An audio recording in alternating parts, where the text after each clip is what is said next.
The warm-up matches have been officially completed. We've seen a lot from the teams, the procedures and all that. Now we have the captains. Well, except Nikith. Surya's going to replace him for him today. The vice cap, not even the vice captain actually. Just a good representative of the Trailblazers here to talk with us, along with the three captains today. So first, how are you guys doing? Good. Doing good. Yeah. So starting it off, obviously, a lot has been said before the warm-ups on how your team's gonna do and predictions and all that. I'd like to start with Jerome.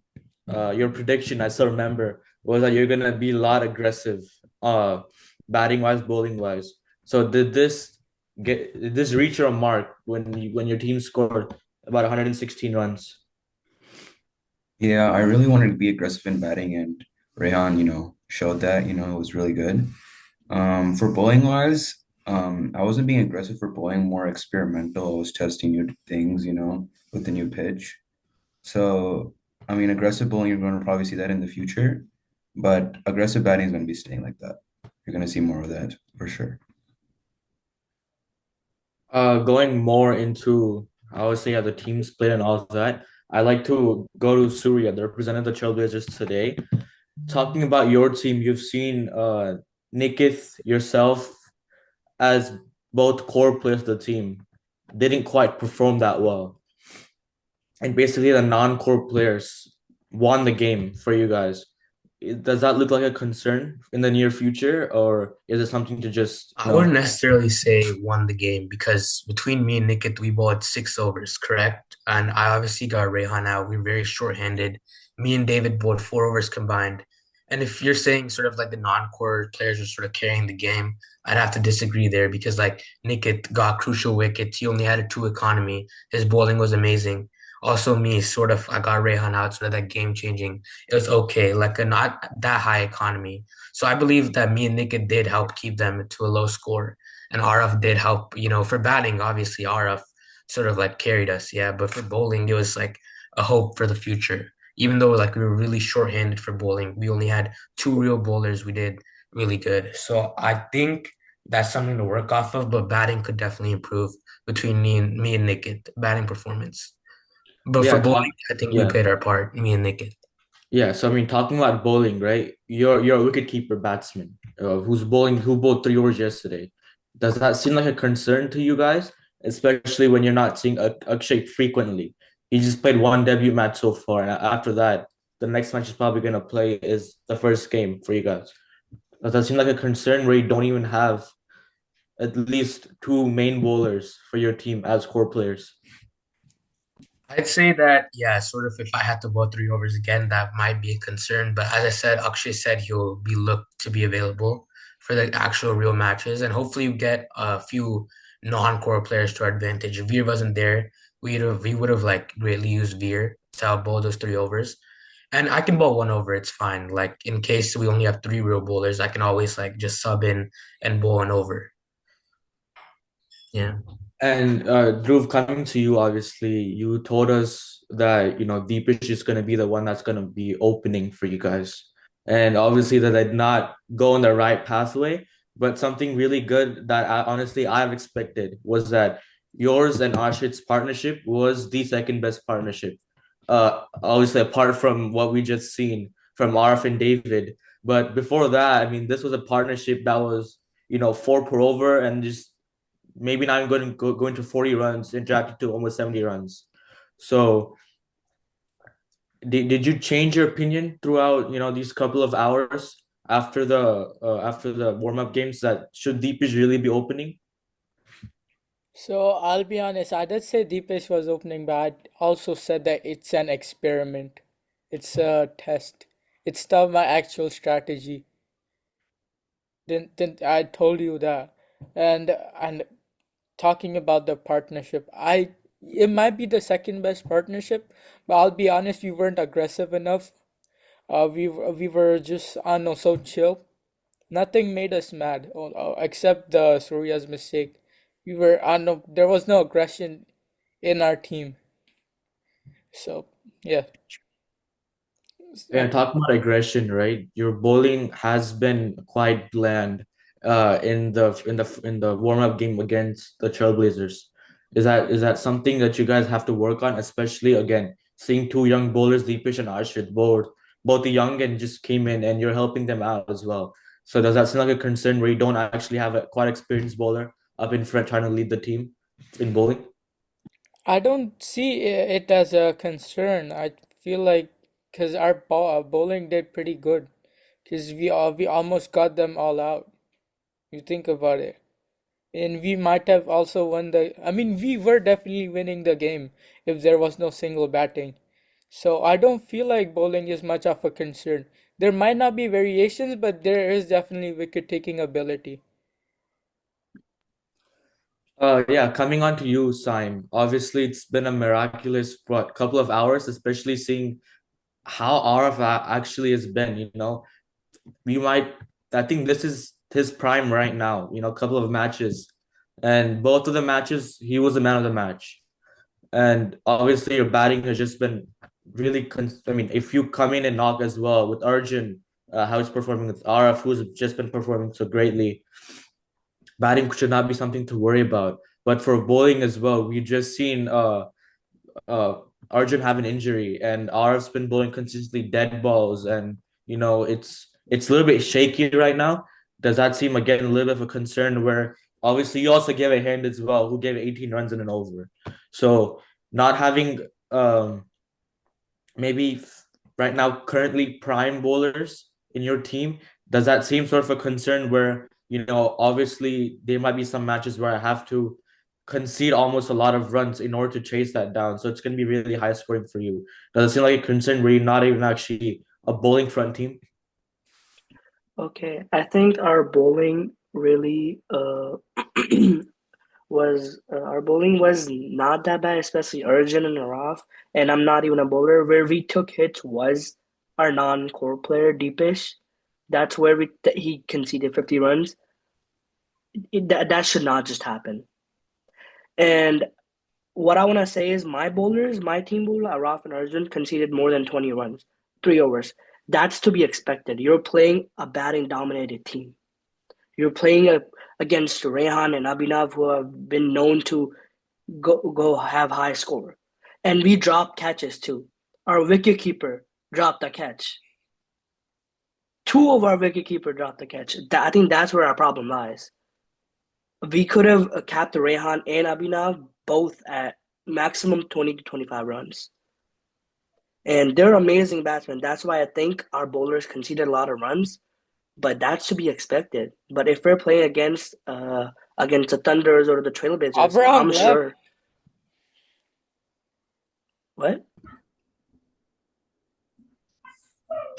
So like yeah, I mean, talking about your bowling, it's been our consistently bowling dead balls, and Arjun just got an injury. I don't know if you could give us an update regarding his injury, and conceding almost 116 runs against the Gladiators. Does that seem like a concern to you? We don't have a prime fit bowler to lead your bowling side, especially when you might have matches where it's high to high scoring matches, and you might want balance it out where you want like a low scoring match as well, depending on the pitch.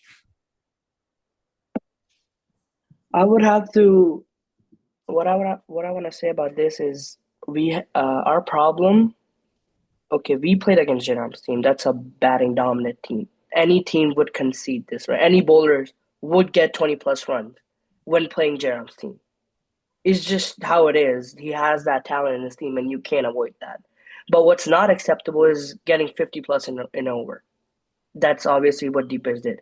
And I've been saying he's a good bowler, but like he's arrogant. He's been talking, I'm the best bowler, I'm the best batsman. You had no performance in both of the games. And you've been constantly talking. Do your job. You know, try and do your job. You can't be conceding more runs in an over than a batsman. I bowled. I had like 18 runs. Bro had 27. You can't be doing that. And then talking about my bowling side here, Arjun and Araf. I know about Araf's dead balls, but as long as he doesn't do wides, And the pitch was kind of not bouncy, so that was a disadvantage in spin, obviously. So, and Arjun's bowling, again, it's Jairam Singh, it's Rehan and Abhinav. You're gonna get hit. And we dropped two catches, one of Rehan and one of Abhinav. Two of Abhinav, actually. Two of them, one of them was by Surya and one of them was by David. We could have capped their team at a maximum of 72, even 60 runs. We could have done that. But obviously, due to the situation of dropping catches, we couldn't do that. I don't think my bowling is that big of a deal, especially knowing that there's only one team that can possibly outscore us by 100. Because we have the batting power to even get across 100, and I believe that now. Yeah, talking about your bowling, you're just talking about yourself that I'm not the main bowler. Talking about yourself, like Sam, Of course. I'm not the main bowler. So that leaves out two bowlers, an Arjun and Arif. And you were talking about Deepish, how he's not been a good bowler and he's arrogant. But coming to the tournament matches, you would actually want to get a bowler, right? I mean, especially from the draft picks. So are you going to cross out Deepish from your list from getting from the draft picks? Are you trying to look at someone else possibly? Because there's maybe not even a handful amount of options for bowlers to get from the draft picks to support your team possibly. If I have to get him, I will get him, but he's not going to be my first choice ever. Yeah, going into Jerem, there's a lot good things that happened to your team. Obviously, aggressive batting, but two concerns that looked out to me was how slowly it just drained out. 73 in the first six, and the next four was about less than about 40 runs. So it was just, exploding, exploding, exploding, and you just like ran out of juice basically. That would be a concern. And yeah, what would you want to say about that? Because right after Rayan's wicket, it just suddenly just drained. So, talking about batting wise, right?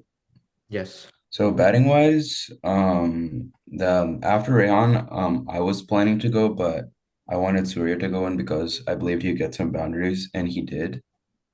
And that was like I think it was like 15, 20 runs that he gave us. And when I think Abhinav got out, I came in. And I hit 1-4 and I got out. Right now, I'm just kind of practicing my batting right now. I'm not like focused on it right now. I'm more focused on my bowling. So probably in the future, I'll focus on my batting and probably help my team. I'm aiming to get at least 120 runs per match, at least in minimum. Having that good, starting point there, and then defend it if we need to, or chase if you want to. Yeah, you were talking about your bowling, and obviously you had the chances to also like just like what Simon said, but reciprocating that you had a chance to put them down to 60 or 70, and obviously drop catches were also in your innings as well. And not only that, but did you think the experience from you as a captain and experience from Abhinav and Rehan lacked in order for you guys to defend 116 runs? Think yeah, that's probably one of the main things, the reason why we lost that match. We couldn't find a way to get the wicket of David. I knew for a fact that if we got David out, we definitely would have won the match because I had a plan for Arjun, to limit him in his batting, but I didn't have a plan for David, so I had to make one on the spot, right? And had to think of something, but I didn't couldn't think one in time, so they won the match. But in the future, now that I know how David plays and RF, I should be able to like stop them in their, batting and whatnot. Yeah, there's been a lot of talks regarding who's going to open with Rehan, especially for your team. We saw Abhinav jump in as a opening pair with Rehan. Is that going to be the one that you're going to stick to for the whole entire tournament, or at least for the first few games? I haven't really decided. That was more of an experiment too. I wanted to see who would be a good opener with Rehan. My when I said before, I said I wanted to add a non-core player as an opener. So I haven't really seen any. I was thinking of adding Surya as an opener with Rehan if I get the chance, because he's also a good opener. But maybe Abhinav might go in. I haven't decided. Yeah, talking about non-core picks, I like to jump into power-ups, right? We're seeing currently two teams are having power-ups, and we're seeing two teams that has two power-ups. So it's either or right now. I'd like to bring in the perspective of the Trailblazers and the Gladiators. I'll start with Surya. So, how does it make a difference for your team to have two power-ups, especially regarding that your team is the least experienced team, and also, you barely won a game, and that game probably is, not with the full support of the core players. How does two power-ups change the perspective of the chances of you going to top two in this tournament? Yeah, definitely a lot because if you look at sort of the power ups and then obviously we're away 2 games, so using the power ups in those games would sort of be beneficial to us to help win the toss, get our advantage, and also get a player. Looking at draft picks, there's literally like two power like hitters, two power like makers, sort of. It's really Aroff and sort of Rayhan. So I feel like getting one of them early on, especially Rayhan with his bowling threat, its batting threat, it's like really helpful. So power ups will obviously help us. We're able to get Rayhan, and we're also able to sort of like choose what toss we get, whether we bowl first or whether we bat first. So obviously that's going to be a huge advantage, and I believe that having Rayhan on our team when we use a power up. He's an amazing batting threat, amazing bowling threat, and so is Akshay, sort of. Akshay can bowl. So I feel like if we get Rayhan, we'll have a really good chance to compete and win the game in the draft picks with our power ups. Yeah, coming to you, Jerem, the complete opposite. You don't have any power-ups, but your team is looking so balanced that each of your players can actually contribute in order for your team to win. So not having power-ups, does that, change any perspective to, it's full risk for you guys? Or is it, kind of I have the best team, I'm relaxing at this point, I really don't need power-ups. That I'm thinking that too. Like, I don't really need the power ups because, as you said, my team's really balanced. We can probably, change the tide when we want to, when we're batting or bowling. So I don't think the power up will make a big difference for our team because we only lack experience, and I don't think power ups can bring us that because we have the skill, right? Power ups bring more skill than experience. So, I mean, if we play more games, we'll get that experience, and then I think power ups will make a big difference. Coming to you, Dhruv, obviously, it's been a ride for you guys with Ashrit, Deepish both coming in as two bowlers. Are you wanting to look at more experience in bowling, or are you trying to see, maybe if I get a huge, big enough score, going out aggressive at first, and maybe, my young bowling can probably stop that. So, what's your mentality right now? Would possibly be, is it go batting, go hard, and then bowling be in defense, or what, bowling, let's go attacking, and then batting, let's put up about 60, 70 runs and get a moderately good score.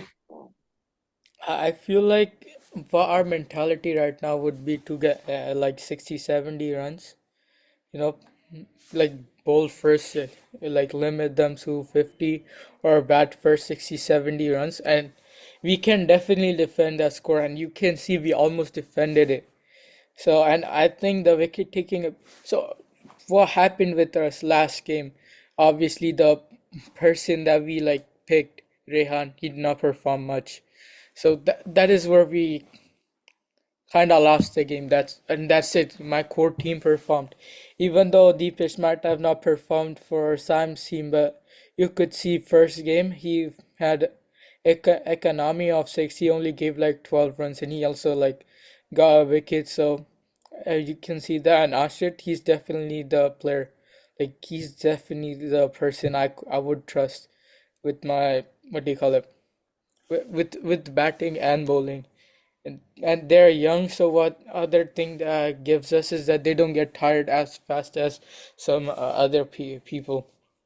So I think with that, yeah. Going on to your team again, Dhruv, you talked about how 60, 70 runs is moderately good enough for your team. And especially when you guys are, hopefully will play in the bigger venues where, which are completely batting tracks, like the original one we're supposed to play on. Does your mentality change based on that, or is it just the same constant mentality for you guys, the moderate score, attacking bowling, or does it change depending on venue? Because the venue that we played the warm-up matches on is completely a grass pitch. It's slowly trying to dry out of time, but for you guys, it was completely, damp, moist, and it was completely a bowling pitch for you guys. So, I'll be honest, the mentality for like for our team changes based on the players, not the pitch. Because right now we have Deepish and what's his name, Ashrit, who are like mostly bowlers. We are expecting Vedansh back after March 8th for like the from third game onwards. So, and I have talked to him, so he said that he's going to come back. We're expecting him back. So with him, our strategy will change because since we won't have Deepish, we would have with Dunch, our strategy will change there. But for as of right now, moderate score, defending, aggressive bowling, defensive batting. That's our strategy for now. Yeah, going on, you're talking about March 8th, which is at the brink of the playoff games. Playoff games do mean a lot, especially even if you're fourth place to first place. Anybody could win in the playoff structure that this tournament has. And one thing that could boost you a little bit more is obviously the RCC stocks. So having the stocks in for you guys, does that seem like a valuable asset?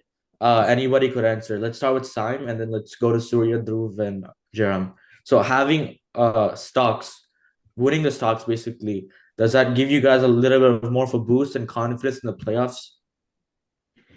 Yeah, it definitely does because the people, my team put basically stocks on.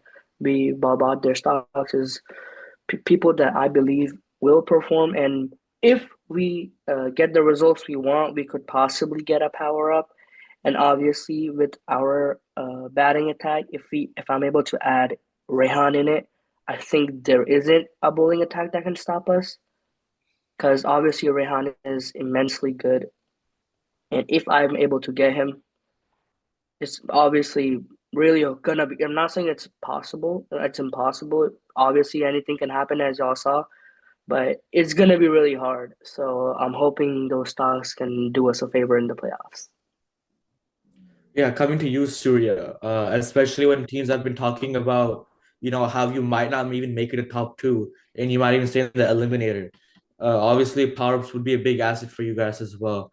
But how does it change the course of how you look at the group stage matches? Are you going to take it lightly or are you going to go full on harden and see if you can go, get a top two or not, then use the power. If you get it, then use the stocks power-up. Yeah, definitely not. We're never going to take the group stage matches lightly. Obviously, we're going to go in with the mentality to win. Obviously, we want to be top two. We don't want to be like top three or four and then fight for fight to not get eliminated. Obviously, everyone's end goal is to sort of win the tournament. So they'd obviously want to be placed higher, even if, we're not just going to take it lightly and rely on stocks. Like, even though that me and Simon have the advantage because Dhruv and then Jerem's team sort of submitted them late. So even though we have like an advantage for stocks, we're never gonna sort of take it lightly. Obviously, we're gonna try to get top two. And our power ups can also really help us. We have two power ups in the regular season, so that could really help us out. Yeah, coming to Dhruv now, about stocks, obviously, news is that Vedant is gonna come after the during the playoffs time. So does that look as if, does that make you look unstoppable in some way? Because seeing Vedansh coming in, where teams are actually used to seeing you, Deepish, Ashrit, and now you're seeing Vedansh, a huge upgrade for you guys coming back. And plus, if you guys win the stocks as well. So does that make you guys look possibly unstoppable? So I'll be honest. So there's no such thing as an unstoppable team. A great team has to lose sometimes, but I'll be honest, it's not going to be us because we already had our loss in the warm-up games, and since Vedansh is coming back, it'll like like it will give us the boost. But I think we're already boosted with the Deepish being in form for our team. I'll be honest. Okay, but on a serious note, yeah, Vedansh coming back will be a pretty good upgrade for us on Deepish because Deepish, as you saw, he got out first ball. But if that was Vedansh, he would have obviously like made a better choice here. And Vedansh is a kind of person who like listens to his captain. You'll obviously know who's going to captain our team when he comes back. You'll know that decision. But if I'm captaining, I can put my faith in Vedansh to listen to what I'm saying. And Vedansh, obviously, He has a lot of experience, so which it will affect our team a lot. And about stocks, I'll be honest, me and Vedansh, as like what do you call it? We see stocks. Look, I don't want to criticize anything, but we see stocks as basically gambling, but it's without real money. So we didn't care much about these stocks, and the power ups too. We don't care much about the power ups. It's about the choices you make on the field, not the kind of players that you have. That's what we believe in, and that's why we're gonna win this tournament. That was a good speech from you. But going on to Jerem, obviously, your team is going completely raw in the group stage matches. And if you guys don't make it to top two, it's a lot of immense confidence from you guys. And on that note, if you guys do win, the power up, does that also some sort of way seem you guys, unstoppable too? As Dhruv said, there isn't an unstoppable team in the thing. You're gonna lose a game or two, but a power up would be nice in the playoffs. Gives you an insane advantage. Get to choose your draft and you get the toss. It's gonna be pretty good because let's say my bowlers aren't feeling like they want to bat that day, right? And they want to bowl more. I can use the power up then, and make my team feel more comfortable when they're playing the playoffs, which is probably gonna be pretty important when we play. Yep, that would honestly be it for you guys. Thank you guys for joining, and Surya, thank you for representing the Trailblazers. Yeah, hope you guys enjoy the tournament. A lot of competition, but at the same time, having fun is something that is the most important thing as well. So thank you guys for joining. Anything you guys want to say to the tournament, the organization? Uh, I have a question from the Thunder's captain, if that's okay. Yeah, go ahead. So is Vedansh not gonna be your captain once he comes back? You will no. Is he allowed to come back in group He- stage games or no? So I have talked to the organizer. He said he can come back, but we might potentially lose our power-ups. But as I said right in my speech, that we don't care about power-ups. It's about the decisions you make on the Okay. Okay. ground. And Cool. on that note, Mhm. bye guys.